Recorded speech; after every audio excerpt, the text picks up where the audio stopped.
नमस्कार दोस्तों, स्वागत है आप सभी का मेरे इस यूट्यूब के चैनल सचिन कॉर्पोरेशन में। चलिए हमेशा की तरह ही समझते हैं रेलवे से जुड़ी कई सारी जानकारियाँ। समझते हैं रेलवे में तैनात आरपीएफ और जीआरपी के बारे में। ये दोनों ही रेलवे की सुरक्षा के लिए होते हैं, जो कि दिन रात बड़ी ही ईमानदारी से अपनी ड्यूटी करते हैं। आरपीएफ केंद्र सरकार के अधीन तो वहीं जीआरपी राज्य सरकार के अधीन होते हैं। आरपीएफ का मुख्य कार्य रेलवे की संपत्ति की सुरक्षा करना होता है, जबकि वहीं जीआरपी रेलवे स्टेशन के कानून व्यवस्था को बनाए रखते हैं।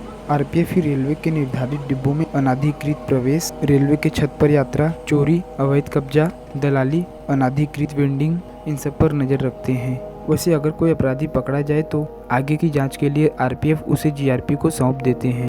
रेलवे की लूप लाइन वो जगह होती है जहां पर ट्रेन को मेन लाइन से हटाकर एक साइड में खड़ा किया जाता है। इसकी कुल लंबाई अधिकतम 750 मीटर तक होती है, क्योंकि रेलवे की किसी भी ट्रेन की अधिकतम लंबाई 750 मीटर तक रहती है। प्लेटफॉर्म टिकट क्यों है आवश्यक, इस डिटेल को पढ़ें, ये भी ध्यान रखें। एक नज़र इन स्टेशन कोड पर डालते हैं, फिर समझते हैं ईएमयू, मेमू तथा डीएमयू ट्रेनों के बारे में।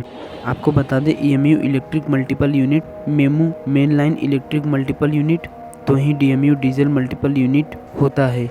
ईएमयू में हर 2 कोच के बाद एक मोटर कार या पावर कार होता है। इनका एक्सेलरेशन एक्सप्रेस ट्रेनों की तरह नहीं रहता, ये क्विक एक्सेलरेशन वाले होते हैं, क्योंकि इनमें लोकोमोटिव की जगह इनके कोच के नीचे ही ट्रैक्शन मोटर लगा रहता है, जिससे ये सडन अपनी स्पीड पकड़ लेते हैं। इसी प्रकार मेमू में भी रहता है, ये भी मल्टीपल यूनिट वाले होते हैं, लेकिन इनके ट्रैक्शन मोटर को इस तरह से डिज़ाइन किया जाता है कि ये 200 किलोमीटर तक की दूरी तय कर सकते हैं, साथ ही ज़्यादा पैसेंजर को कैरी कर सकते हैं। मेमू में हर 3 कोच के बाद एक पावर कार होता है। ईएमयू का टॉप स्पीड 90 से 100 किलोमीटर पर आवर की, तो एवरेज स्पीड 40 से 45 किलोमीटर पर आवर की रहती है। ऐसी ट्रेनों में रेलवे के एमपीएस यानी मैक्सिमम परमिसेबल स्पीड का कोई रूल एप्लीकेबल नहीं होता है। इनके ट्रैक्शन मोटर साइज में छोटे रहते हैं, ये स्पीड तो तुरंत पकड़ लेते हैं, लेकिन पावर कम होने से ये अधिक दूर तक नहीं चल सकते। अब बात करें डीएमयू की, तो यह डीजल मल्टीपल यूनिट होता है।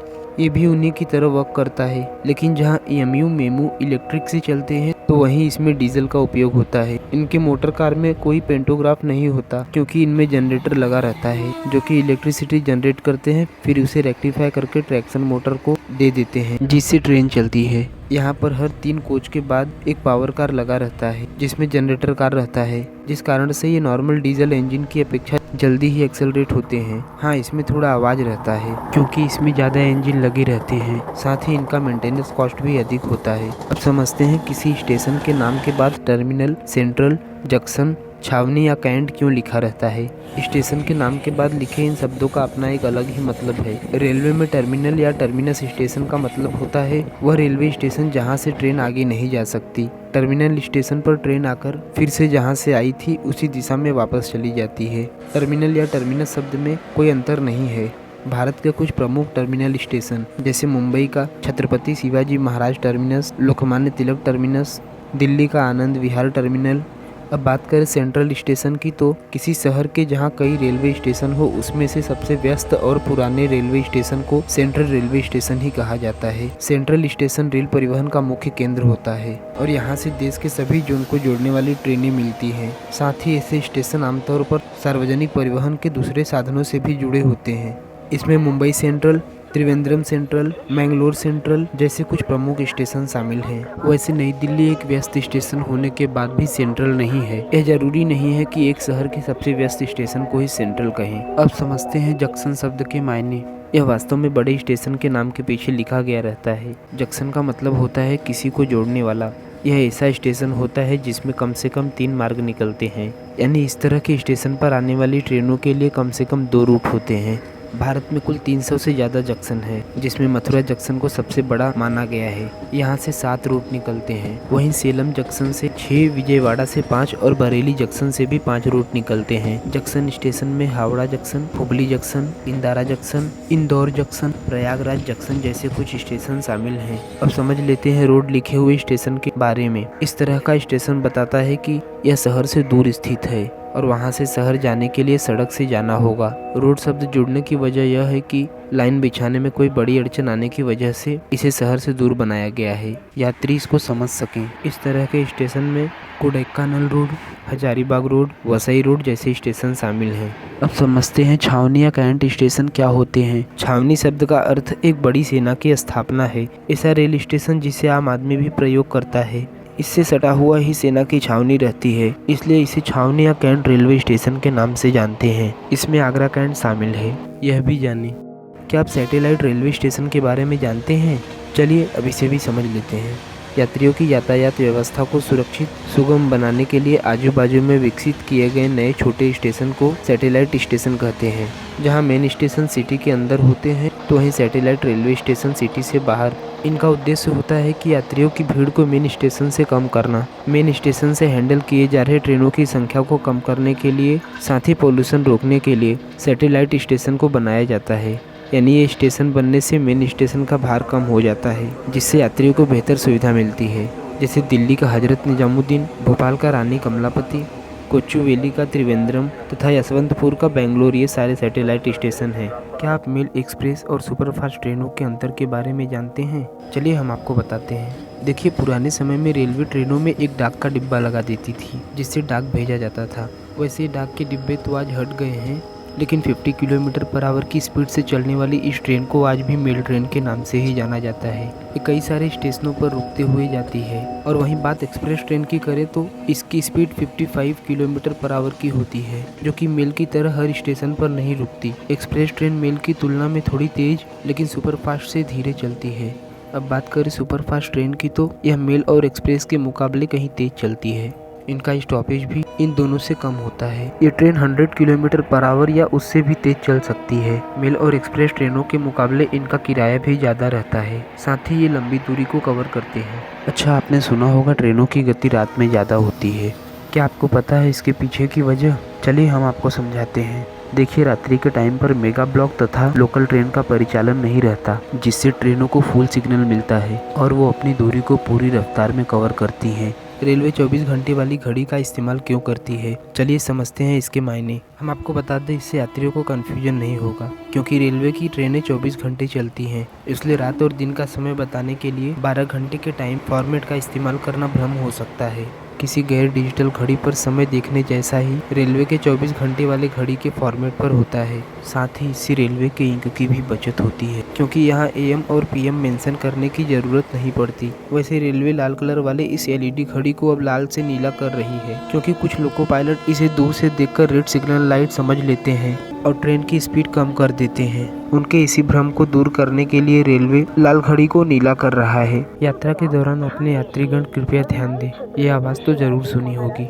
दरअसल ये सरला चौधरी जी की आवाज़ है। रेल मंत्रालय के द्वारा ट्वीट करके यह जानकारी दी गई है। साथ ही सरला चौधरी जी की तस्वीर भी शेयर की गई। वैसे तो अधिकांश आवाज़ कंप्यूटराइज्ड होता है, लेकिन कुछ साल पहले तक ऐसा नहीं था। अब फ्लैशर और मार्कर लाइट के बारे में समझते हैं। देखिए, फ्लैशर लाइट का उपयोग लोको पायलट इमरजेंसी की सिचुएशन में करता है। जैसे सामने से आ रही ट्रेन को इन्फॉर्मेशन देना है कि आगे रेल ट्रैक में खराबी है, तो वह अपनी फ्लैशर लाइट को ऑन करके सामने वाले लोको पायलट को अलर्ट होने का मैसेज देता है। इसी प्रकार मार्कर लाइट होती है, जो कि एक सफ़ेद और दूसरी लाल रहती है। सफ़ेद मार्कर का इस्तेमाल तब होता है जब एक लोकोमोटिव फॉरवर्ड डायरेक्शन में चलते रहता है और वहीं रिवर्स डायरेक्शन में जाते हुए लोकोमोटिव में रेड मार्कर लाइट को जलाते हैं। इसे सुरक्षा की दृष्टि से लगाते हैं ताकि पीछे वाली ट्रेन का लोको पायलट इसे देख सके और टक्कर ना करे। यह बिल्कुल ट्रेन के लास्ट डिब्बे पर लगी रेड लाइट के बराबर होता है। ये हेड लाइट है जो आगे ट्रेन को रास्ता दिखाता है। अच्छा, मालगाड़ियों से रेलवे सबसे ज़्यादा कमाई करता है, क्योंकि इसमें पंखे लाइट की व्यवस्था नहीं करनी पड़ती। इन्हीं मालगाड़ियों से ही लोको पायलट प्रशिक्षित होते हैं। वैसे रेलवे के विकास में हर कर्मचारियों का हाथ है, लेकिन इसमें अहम भूमिका लोको पायलट की रहती है, जो पूरी ट्रेन को चलाता है। फिर धीरे धीरे लोको पायलट का सहयोग करते हुए असिस्टेंट ऑफ लोको पायलट भी लोको पायलट बन जाता है। फिर बढ़ते अनुभव के हिसाब से उसे हाई लेवल की गाड़ियाँ दी जाने लगती हैं। ALP के दौरान आपको सिग्नल पर निगरानी रखना, लोकोमोटिव की छोटी मोटी मरम्मत करना जैसा कार्य करना होता है, जिसमें आपको 19,900 रुपए तक मिलते हैं। B ग्रेड के तहत आने वाली इस नौकरी में भत्ते तथा अन्य सुविधाएं भी दी जाती है, यानी आपकी इन हैंड सैलरी 24,000 से 34,000 रुपए तक हो सकती है। एक लोको पायलट की सैलरी 50,000 से 1 लाख रुपए तक होती है। बढ़ते अनुभव के साथ वेतन भी बढ़ते रहता है। अच्छा, लोको पायलट का जॉब काफ़ी चैलेंजिंग रहता है, जिसमें उन्हें एक लोको में जाने से पहले टेस्टिंग कराना होता है कि उनकी नींद पूरी हुई है या नहीं, उन्होंने कोई मादक पदार्थ का सेवन तो नहीं किया है, आदि चीज़ें।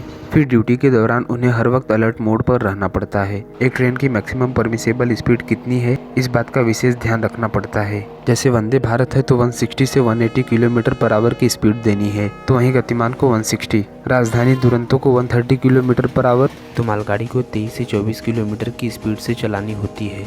बैलेस्ट और स्लीपर से रेल ट्रैक को मजबूती मिलती है। इन रेल ट्रैक में कई सारे जोड़ रहते हैं, जिससे एक लंबी लाइन बनी होती है। अच्छा, इन्हें जोड़ के कारण ट्रेन के चलने पर खटखट की आवाज आती है, जिस वजह से इनमें कंपन पैदा होता है। इस कारण पटरियों के फैलने की संभावना रहती है। कंपन को कम करने तथा पटरियों को फैलने से बचाने के लिए ट्रैक पर पत्थर बिछाए जाते हैं। इन पत्थरों के संरक्षण के लिए रेलवे इसे कुछ इस प्रकार से रखता है और ऊपर चूने से लाइन बना देता है। ऐसा करने की वजह यह है कि इसकी चोरी ना हो, क्योंकि ये करने के बाद अगर इसे निकाला गया तो लाइन ऊपर नीचे हो जाएगी और चोरी का पता लग जाएगा। अच्छा, एएमयू, मेमू तथा डीएमयू के ड्राइवर को मोटरमैन कहा जाता है, तो वहीं एक्सप्रेस ट्रेनों के लोको पायलट। देखिए, ऐसा इसलिए है क्योंकि इन लोकल ट्रेनों का परिचालन मोटर के बल पर होता है। इनमें कई सारे मोटर लगे होते हैं, इसलिए इसके चालक को मोटरमैन कहा जाता है। और वहीं एक लोको पायलट लोकोमोटिव इंजन को चलाता है, इसलिए उन्हें लोको पायलट कहा जाता है। वैसे मोटरमैन की सैलरी व अन्य सुविधाएं भी लोको पायलट की तरह ही होती है। अब समझते हैं रेलवे के कॉनकोर और कॉनराज के बारे में। दोस्तों, कॉनकोर देश की सबसे बड़ी लॉजिस्टिक प्रोवाइडर कंपनी है, जो कि कार्गो कैरियर, टर्मिनल ऑपरेटर और वेयर हाउस ऑपरेटर की सुविधाएं प्रोवाइड करती है।